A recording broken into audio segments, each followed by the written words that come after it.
you can now generate a QR code for your Substack in your settings page to give people a super easy way to sign up for your Substack. I think anything that can make it easier for your readers to sign up is a win. Your readers simply point their phone at it and they are taken straight to the newsletter publication you want them to go. So, how to generate a QR code for your publication, where to put it? Of course, you have to put it right and center on your forehead, stamp it to your forehead as I did it here.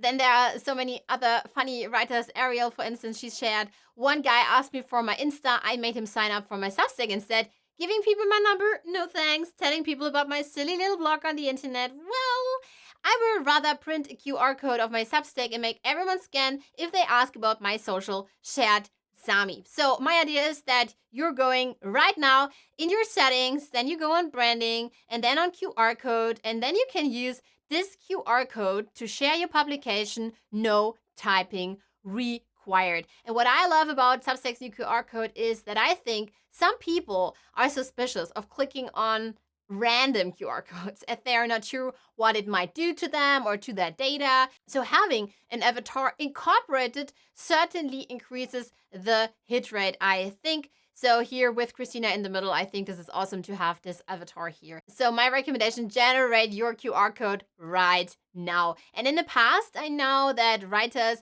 used, for instance, QR code monkey, or there was Canva, but many didn't know about Canva. There you can also generate QR codes for free. But I think having it native to Substack is a way better idea. And there are a couple of places to add your QR code. For instance, here as a tattoo, or you can, staple it to your forehead. You can put it on your YouTube videos. You can put it on stickers. You can, stick it to all coffee shops. You can create a business card as Simon did, but Simon did it with a QR generator. Now he's also pretty happy that we now have this opportunity here. There are physical flyers as Daniel is using it for, and Ishita said, super cool. I also love the comparison of Underground magazine with Substack. I write an Underground mag, here scan it. Can see myself doing this to friends or friends in parties, which I love and shows, the philosophy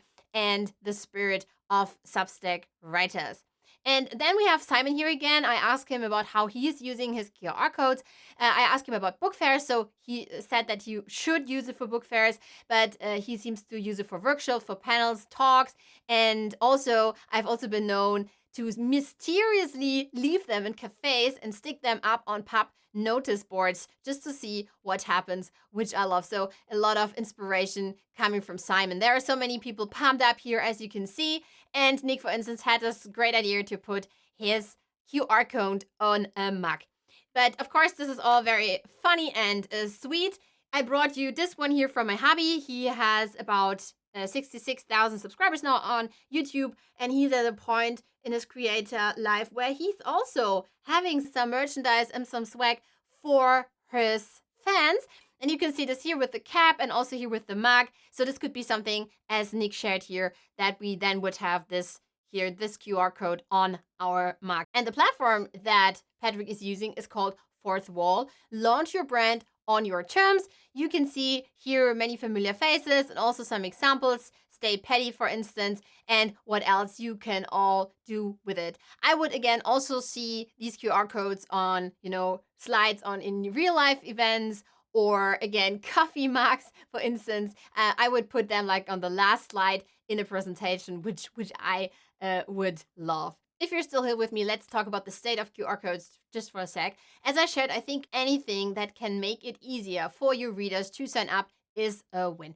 Did you know that QR stands for quick response and that they have been around for ages? They were invented in Japan back in 1994, and the idea was that they should replace the humble barcode. And now we have these QR codes. And as I shared, we can just, use our phones, and then people can directly go to our publication. I love that Substack is constantly improving. We've been getting like all the updates we wanted as of late. So the thing I am now, of course, most interested in is, where will you put your Substack QR? Tell me in the comments, make sure to like, and see you in the next video.